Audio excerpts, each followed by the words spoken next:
ಶೇಖರ ಶೇಖರ, ಇವತ್ತು ಕುರಿ ಮೇಯ್ಸಕ್ಕೆ ಹೋಗಲ್ವಾ? ಬೇರೆಯವರಿಗೆ ಹೆಂಗೆ ಇವತ್ತು? ಹಿಂಗೆ ಆರಾಮಾಗಿ ಸಂಪಾಗಿ ನಿಂತ್ಕೊಂಡ್ಬಿಟ್ಟಿದ್ದೆ ಇವತ್ತು. ನೀನು ರಾತ್ರಿ ಹೊಡೆದ್ರೆ ಮಳೆಗೆ ಭಾಳ ಖುಷಿಯಾಗಿರ್ಬೇಕೇನೋ ನಿನಗೆ. ರಂಗಜ ರಂಗಜ, ನೀವು ಹೇಳಿದ್ದು ಸರಿ. ಮಳೆ ಚೆನ್ನಾಗಿ ಹೊಡೆದಿರೋದಕ್ಕೆ ನನಗೆ ಭಾಳ ಖುಷಿಯನ್ನಾಗೈತೆ. ಇವಾಗ ನಾನೇ ಕುರಿ ಮೇಯ್ಸಕ್ಕೆ ಹೋಗ್ತೀನಿ. ಇಲ್ಲಾಂದ್ರೆ ಬೇರೆಯವ್ರಿಗೆ ಕೊಟ್ಟರೆ 11 ಗಂಟೆಗೆ ಹೋಗ್ತಾರೆ. ಆದರೆ 2:30 ಅಷ್ಟೊತ್ತಿಗೆಲ್ಲ ಬಂದ್ಬಿಡ್ತಾರೆ. ಅವು ಕುರಿ ಇನ್ನೇನು ಮೇದಿರ್ತವೆ, ಇನ್ನೇನು ನೀರು ಕುಡಿದಿರ್ತವೆ ಅದ್ಲಿಗೆ. ಹಾಳು ಮಾಡೋ ಕೆಲಸ ಯಾವತ್ತಿದ್ರು ಹಾಳು ಅಂತ ಕೇಳಿದೆಯಲ್ಲ. ಅದಕ್ಕೆ ನಮ್ಮ ಕೆಲಸಗಳನ್ನ ನಾವೇ ಮಾಡ್ಕೋಬೇಕು. ಏನೋ ಕುತ್ತಿಗೆ ಮಟ್ಟ ಬಂದೈತೆ, ಏನೋ ತುರ್ತೈತೆ ಅನ್ನಬೇಕಾರೆ ವಿಧಿ ಇಲ್ಲದೆ ಬೇರೆಯವರಿಗೆ ಕುರಿನ ಮೇಯ್ಸ ಕೊಟ್ಟು ಹೋಗ್ತೀನಿ ಅಷ್ಟೇ. ಉಳಿದು ಬಾಕಿ ಟೈಮಲ್ಲೆಲ್ಲ ನನ್ನ ಕೆಲಸ ನಾನೇ ಮಾಡ್ಕೊತೀನಿ. ಆರಾಮಾಗಿ ಊಟ ಗೀಟ ಮಾಡ್ಕೊಂಡು 10 ಗಂಟೆಗೆ ಹೋದರೆ ಸಂಜೆ 4 ಗಂಟೆ ಮಟ್ಟ ಚೆನ್ನಾಗಿ ಮೇಯಿಸ್ಬಿಡ್ತೀನಿ. ಹೊಟ್ಟೆ ಹೋಗ್ಬೇಕಾದ್ರೆ ತೆಳಗಿರ್ತಾವಲ್ಲ, ಬರ್ಬೇಕಾದ್ರೆ ಡುಮ್ ಡುಮ್ಮಕ್ಕಾಗಿರ್ಬೇಕು ಕುರಿಗಳದ್ದು ಹೊಟ್ಟೆ. ಹಾಗೆ ಚೆನ್ನಾಗಿ ಮೇಯಿಸ್ಬಿಡ್ತೀನಿ. ಈಗ ಮಳೆ ಬಂದಿರೋದಕ್ಕೂ ಅದಕ್ಕೂ ಒಳ್ಳೆ ಚೆನ್ನಾಗಿ ಸೊಪ್ಪು ಹುಟ್ಟಿರುತ್ತೆ. ಈಗ ಚೆನ್ನಾಗಿ ಮಲೆನಾಡಲ್ಲಿ ಮಳೆ ಆಗಿರೋದ್ರಿಂದ ಕುರಿಗಳಿಗೆ ಸ್ವಲ್ಪ ಶೀತ ಆದರೂ ಆಗುತ್ತೆ. ಚೆನ್ನಾಗಿ ಬಿಸಿಲಲ್ಲಿ ಮೇಯಿಸ್ಬೇಕು. ನೆರಳಲ್ಲಿ ಕುತ್ಕೊಂಡ್ರೆ ಅವು ಶೀತ ಆಗ್ಬಿಡ್ತವೆ. ಆ ಶೀತಕ್ಕೆ ಬೇರೆ ಮತ್ತೆ ಇಂಜೆಕ್ಷನ್ ತಂದು ಚುಚ್ಚಬೇಕು, ಅದು ಬೇರೆ ಖರ್ಚು. ಅದಕ್ಕೆ ಬಿಸಿಲಲ್ಲಿ ಚೆನ್ನಾಗಿ ಮೇಯಿಸ್ಬಿಡ್ಬೇಕು. ಹೊಳೆ ಪಕ್ಕದಲ್ಲಿ ನೀರಿರ್ತದೆ, ಹೋಗಿ ಚೆನ್ನಾಗಿ ಕುಡಿಸ್ಬಿಡೋದು ಅದ್ಲಾಗೆ. ಉಂಕಣ ಹೇಳೋಜ, ನೀನು ಹೇಳೋದು ಸರಿನೇ. ಹೊಳೆಯಲ್ಲಿ ಯಾವಾಗ ನೀರು ತಣ್ಣಗಿರ್ತವೆ, ಚೆನ್ನಾಗಿ ಸೊಪ್ಪೆಲ್ಲ ಮೇಯ್ದುಬಿಟ್ಟು ಚೆನ್ನಾಗಿ ನೀರು ಕುಡ್ಕೊಂತವೆ. ಅದಾದ್ಮೇಲೆ ಬಂದು ಸುಮ್ಮನೆ ಒಂದ್ರ ಮೇಲೆ ಒಂದು ಅಡೆಗೆ ಬಂದು ಕತ್ತು ಹಾಕೊಂಡು ನಿಂತ್ಕೊಳ್ತವೆ. ನಾವು ಹುಷ್ ಅಂತ ಹೇಳ್ಬಿಟ್ಟು ಹೊಡೆದ್ರೆ ಮಾತ್ರ ಹೋಗ್ತವೆ, ಇಲ್ಲಾಂದ್ರೆ ಹಂಗೆ 1 ಗಂಟೆ ತನಕ ಅಲ್ಲೇ ನಿಲ್ತವೆ. ಲೇ ಶೇಖ್ರಿ ಶೇಖ್ರಿ, ಈ ಭಾನುವಾರ ಕುರಿ ಏನಾರ ಕೊಯ್ತೀಯ ನಾವು? ಯಾಕಜ್ಜ, ನೀನೇನಾರ ಪಾಲು ತಗೊಂಬನ ಅಂತಿದ್ಯಾ ನಮ್ಮ ಹತ್ರ? ಜನಗಳು ಕೇಳಲಿ, ಒಂದು 5-6 ಜನ ಕೇಳಲಿ. ಬೇಕಿದ್ರೆ ಆರ್ಡ್ರ್ ಬೇಕಾದ್ರೆ ಬಂತು ಅಂದರೆ ಕೊಯ್ತೀನಿ. ಅವಾಗ ಬಂದು ತಾಂಡೋಗಿ ಅಂತ ಬಿಡೋದ್ಲಾಗೆ. ಬೇರೆಯವರೆಲ್ಲ ಹೇಳ್ಬಿಟ್ರೆ ಆರ್ಡ್ರು ನನಗೆ ಹಂಗೆ ಕೊಡ್ತೀನಿ ನೀನು ಅದ್ರಾಗೆ. ನಿನಗೇನಜ್ಜ, ನಾನು ಮಟನ್ ಕೊಟ್ಟರೆ ಆಯ್ತು ತಾನೆ ನಿನಗೆ? ಇವಾಗೆಲ್ಲ ಜನಗಳು ಬೇಯಿಸತ್ಲಾಗೆ ಬರೀ ಅವು ಇವು ಸೊಪ್ಪು ಸರಿ ತರಕಾರಿ ತಿಂದ್ಬಿಟ್ಟು ಜನ ಬೇಯಿಸ್ತಾರೆ. ಮತ್ತು ಆಮೇಲೆ ಮಾರಿ ಜಾತ್ರೆ ಬೇರೆ ಅಲ್ವ ಇವಾಗ. ಹಂಗಾಗಿ ಮಟನ್ ಆರ್ಡ್ರುಗಳು ಬರ್ತವೆ.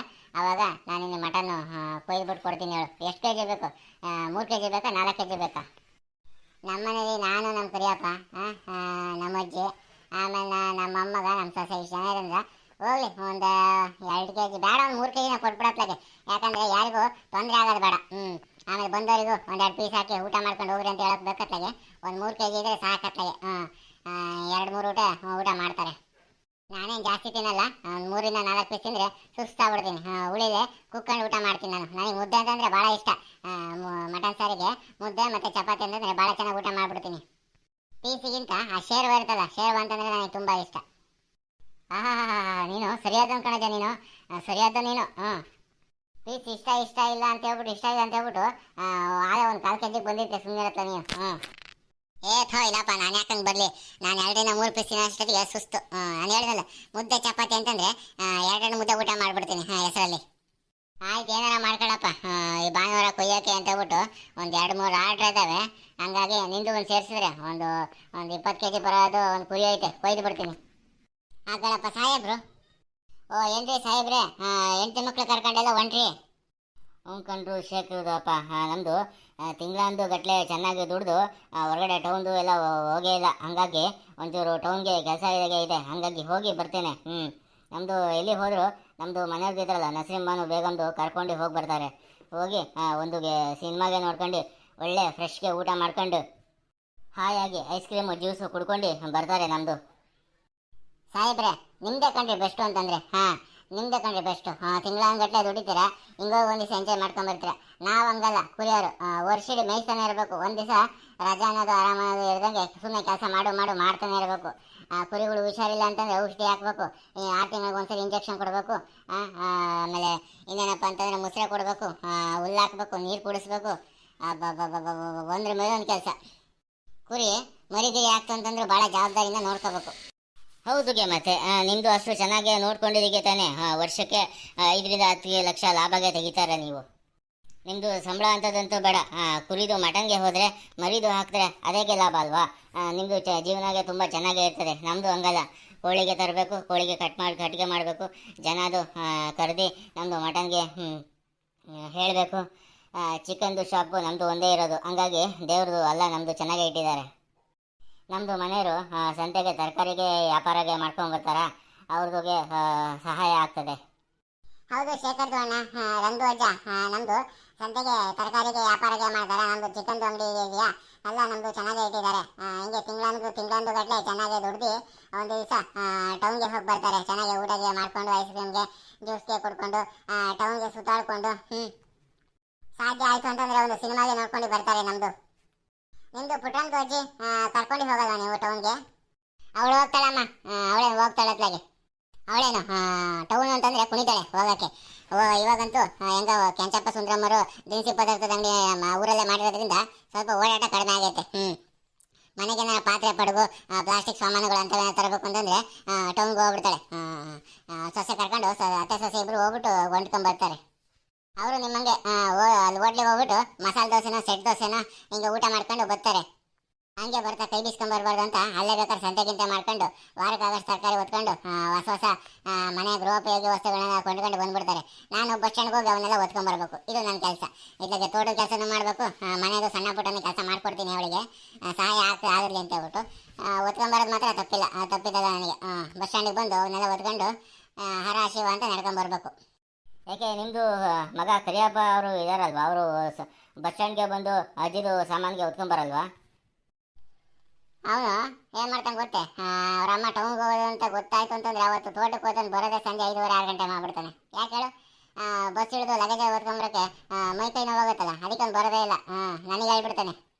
ಇನ್ನು ನನ್ನ ಮಗ ಇದೆ ನೋಡಪ್ಪ, ಅವನು ತಾತ ನೀನು ಒಬ್ಬನೇ ಹೊತ್ಕೊಂಬರ್ಬೇಡ, ಬಾ ನಾನು ಬರ್ತೀನಿ ನಿನ್ನ ಜೊತೆಗೆ, ನಾನು ಕೈಲಾದಷ್ಟು ಸಣ್ಣ ಪುಟ್ಟ ಅವೆಲ್ಲ ಹಿಡ್ಕೊಂಬರ್ತೀನಿ ಅಂದ್ಬಿಟ್ಟು ಆ ಹುಡುಗ ಬರ್ತಾನೆ ಜೊತೆಗೆ. ಆ ಹುಡುಗ ಹೊತ್ಕೊಂಬರುತ್ತೆ. ಅಂಥದ್ದು ಅವ್ನು ಬರಲ್ಲ. ಯಾರಾದರೂ ಕುಡಿಯೋಕೆ ಕೊಡ್ಸಿದ್ರೆ ಸಾಕತ್ಲಾಗ ಅವ್ರು ಇಲ್ಲಿಂದ ಹೋಗಿ ಕುಡಿದ್ಬಿಟ್ಟು ಇಲ್ಲೂ ಸಲ ಗಲಾಟೆ ಮಾಡ್ಕೊಂಡು ಬಂದ್ಬಿಡ್ತಾನೆ. ನಮ್ಮ ಕರಿಯಪ್ಪಣ್ಣನೇ ಅಷ್ಟು. ಎಲ್ಲಿ ನ್ಯಾಯ ಇಲ್ವೋ ಅದು ಅನ್ಯಾಯ ನಡೀತಿರುತ್ತೋ, ನ್ಯಾಯ ಎತ್ತಿಡಿಯೋಕ್ಕೋಸ್ಕರ ನ್ಯಾಯ ಗೆಲ್ಸೋಕ್ಕೋಸ್ಕರ ಅಲ್ಲಿ ಪ್ರತ್ಯಕ್ಷ ಆಗ್ಬಿಡುತ್ತೆ ಕರಿಯಪ್ಪಣ್ಣ. ಏನೋ ಒಂದು ಎರಡೋ ಕ್ವಾರ್ಟರ್ ಜಾಸ್ತಿ ಕುಡಿಬೋದು ಆ ಬಾರಿ ದಿನಕ್ಕೆ ಅಪರೂಪಕ್ಕೆ. ಯಾವತ್ತು ಕುಡಿದಿರುತ್ತೋ ಊರಾಗೆ ಅವತ್ತು ಅಲ್ಲೋಲಾಗಿರುತ್ತೆ. ಇವತ್ತು ಟೌನ್ಗೆ ಹೋಗಿ ಎಲ್ಲ ಸುತ್ತಾಡ್ಕೊಂಡು ಬರೋಕ್ಕೆ ನಮ್ಮದು ಹೊರಟಿದ್ದಾರೆ. ಇವತ್ತು ಬರೋದು ನಮ್ಮದು ಕೂಡ 5:30 ಅಥವಾ 6 ಗಂಟೆದು ಆಗುತ್ತೆ. ಹಂಗೆ ಸಂತೆಗೆ ಇದೆಯಲ್ಲ, ಬುಧವಾರಗೆ ಸಂತೆ ಇದೆಯಲ್ಲ, ನೋಡ್ಕೊಂಡು ಬರ್ತಾರೆ. ಯಾವಾಗಲೂ ನಮ್ಮದು ಸಂತೆಗೆ ತರಕಾರಿ ಇದೆಯಲ್ಲ, ಕತ್ಲಿಗೆ ವ್ಯಾಪಾರ ಮಾಡೋದು, ಕತ್ಲಲ್ಲಿ ದುಡ್ಡಿಗೆ ಕೊಡೋದು. ಕತ್ಲಲ್ಲಿ ದುಡ್ಡು ಕೊಟ್ಟು ಮೂಟೆಗಟ್ಟಲೆ ತರಕಾರಿ ಹಾಕೊಂಡು ಬಂದು ವ್ಯಾಪಾರಗೆ ಮಾಡ್ತಾರೆ.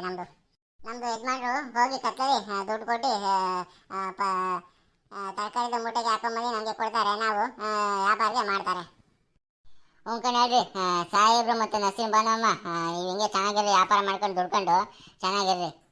ನಾವು ಈ ಸರಿ ಭಾನುವಾರ ಮಟನ್ನು ಕೊಯ್ಯೋರಿದ್ದೀವಿ, ನಾವು ಕುರಿ ಕೊಯ್ಯೋರಿದ್ದೀವಿ, ಹಲಾಲೆ ಮಾಡೇ ಕೊಯ್ಯೋದು. ನಿಮ್ಗೇನಾರು ಬೇಕಿದ್ರೆ ಹೇಳ್ರಿ. ಶೇಖರ್ದು ಅಣ್ಣ ನಿಮ್ಮದು ಕೇಳಿದ್ದಕ್ಕೆ ನಮ್ಮದು ಕೃತಜ್ಞತೆಗೆ ತುಂಬ ಖುಷಿಗಾಯಿತು. ನಿಮ್ಮದು ಚಿರಋಣಿ ಇರ್ತಾರೆ ನಮ್ಮದು. ಆದರೆ ಮಟನ್ಗೆ ಬೇಡ ಅಣ್ಣ, ನಮ್ಮದು ಚಿಕನ್ಗೆ ಇದೆಯಲ್ಲ, ಚಿಕನ್ದು ವ್ಯಾಪಾರ ಚೆನ್ನಾಗಿ ನಡ್ಕೊಂಡು ಹೋದರೆ ಸಾಕು. ಹಂಗೂ ಏನಾದ್ರು ಬೇಕಾಯಿತು ಅಂತಂದರೆ ನಿಮ್ಮ ಹತ್ರ ಕೇಳಿ ತಗೊಳ್ತೀನಿ. ಸದ್ಯಕ್ಕೆ ಮಟನ್ಗೆ ಬೇಡ. ಆಯ್ತು ಸಾಹೇಬ್ರೆ, ಆಯಿತು, ನಿಮ್ಮ ಇಷ್ಟ. ಹಂಗೂ ಏನಾರು ಬೇಕು ಅಂತಂದರೆ ಒಂದೇ ಒಂದು ಫೋನ್ ಮಾಡಿರಿ, ಸೀದಾ ಮನೆಗೆ ಡೆಲಿವರಿ ಕೊಟ್ಬಿಡ್ತೀನಿ ನಾನು ಕುರಿ ಮಾಂಸನ. ರೀ ಸಾಹೇಬ್ರೆ, ಮಟನ್ ತಿಂದ್ಬಿಟ್ಟು ಆರೋಗ್ಯ ಹೋಗಿರೋದು ನೋಡ್ಬಿಟ್ರೆ ಅತ್ಲಾಗೆ ಈ ಮಟನೇ ಬೇಡ ಅಂತಿರೋದ್ರಿ ನೀವು. ತಿನ್ಬೇಕನ್ರಿ ಸಾಹೇಬ್ರೆ, ಚೆನ್ನಾಗಿ ತಿಂದು ಬಿಗಿಯಾಗಿರ್ಬೇಕು. ಬರೀ ಕೋಳಿ ತಿಂದರೆ ಕೋಳಿ ಆರೋಗ್ಯಕ್ಕೆ ಒಳ್ಳೇದಲ್ಲ, ಭಾಳ ಹೀಟ್ ಆಗುತ್ತೆ. ಮಟನ್ ತಿನ್ಬೇಕು ನೀವು. ಮಟನ್ ತಿಂದು ಚೆನ್ನಾಗಿ ಒಂದು ಕ್ವಾರ್ಟರ್ ಹೊಡ್ಕೊಂಡು ಮನೇಲಿ ಮಲಗಿಬಿಡ್ಬೇಕು ನೀವು.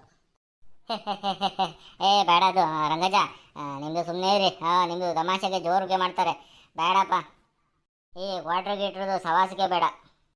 ಹೇಗೋ ಅಲ್ಲ ಹೇಳ್ದಂಗೆ ಚೆನ್ನಾಗಿ ವ್ಯಾಪಾರಿಗೆ ಮಾಡಿಕೊಂಡು ಮನೆಗೆ ಮುನ್ನಡೆಸ್ಕೊಂಡು ಹೋಗ್ತಾ ಇದ್ದಾರೆ ನಮ್ಮದು ಕುಟುಂಬ. ಹೀಗೆ ಚೆನ್ನಾಗಿ ಹೋದರೆ ಸಾಕು. ಈ ಕುಡ್ತಾ ಪಡ್ತಾ ಎಲ್ಲ ಬೇಡಪ್ಪ, ಜೀವನ ಹಾಳ್ದು ಮಾಡ್ತದೆ. ನೋಡಪ್ಪ, ನೋಡು ಸಾಹೇಬ್ರೆಲ್ಲ ತಿಳ್ಕೊಂಡಿದ್ದಾರೆ ಅತ್ಲಾಗೆ. ಕುಡ್ತಾ ಜೀವನಕ್ಕೆ ಹಾನಿಕರ, ಜೀವನ ಹಾಳು ಮಾಡುತ್ತೆ ಅಂತ ಹೇಳ್ಬಿಟ್ಟು ಎಲ್ಲ ತಿಳ್ಕೊಂಡು ಮಾಡೋ ಜೀವನ ನಿಮ್ಮಂಗೆ ಮಾಡ್ಬೇಕನ್ರಿ ಸಾಹೇಬ್ರೆ. ನೀವೇನು ಹೇಳ್ರಿ, ನಾನು ಹೊಗಳ್ತೀನಿ ಅಂತಲ್ಲ, ಮಾಡಿದ್ರೆ ಜೀವನ ನಿಮ್ಮಂಗೆ ಮಾಡಬೇಕು, ದುಡಿಬೇಕು, ಈ ಥರ ಟ್ರಿಪ್ ಹೋಗ್ಬೇಕು ತಿಂಗಳಿಗೊಂದ್ಸರಿ. ಪಾಪ ಇಲ್ಲ ಟೌನ್ಗೆ ಹೊಂಟಿದ್ದೀರಾ, ಲೇಟ್ ಆಯ್ತದಾಗ ನಮ್ಮ ಜೊತೆ ಮಾತಾಡ್ಕೊಂಡು ನಿಂತ್ಕೊಂಡು ಹೊರಡ್ರಿ, ಗೊತ್ತಾಗುತ್ತೆ. ಬೇಗ ಹೋಗಿ ಬೇಗ ಕತ್ಲಾಗೋಷ್ಟೊಳಗಾಗಿ ಮನೆ ಸೇರ್ಕೊಳ್ರಿ. ನೀವು ಅಲ್ಲೇ ಊಟ ಮಾಡ್ಕೊಂಡು ಬಂದಿರ್ತೀರ, ಇನ್ನು ಮನೆ ಮಾಡ್ತೀರ ಇಲ್ವೋ ಗೊತ್ತಿಲ್ಲ, ಒಟ್ಟು ನೀವು ಟೌನ್ಗೆ ಹೋಗೋ ಕೆಲಸ ಪ್ರತಿಯೊಂದು ಕೆಲಸಗಳು ನೆರವೇರಲಪ್ಪ. ರಂಗಜ್ಜ, ನಿಮ್ಮದು ನಮ್ಮದು ಚಿಕನ್ಗೆ ಅಂಗಡಿ ಕಡೆ ಬಲ್ಲೆ ಎಲ್ಲ ಇತ್ತೀಚೆಗೆ ಒಂದು ತಿಂಗಳ ಮೇಲೆ ಆಯಿತು. ಏನು ಮಟನ್ಗೆ ಹೋಗ್ತಿದ್ದೀರಾ ಇನ್ನು ಮುಂದೆ?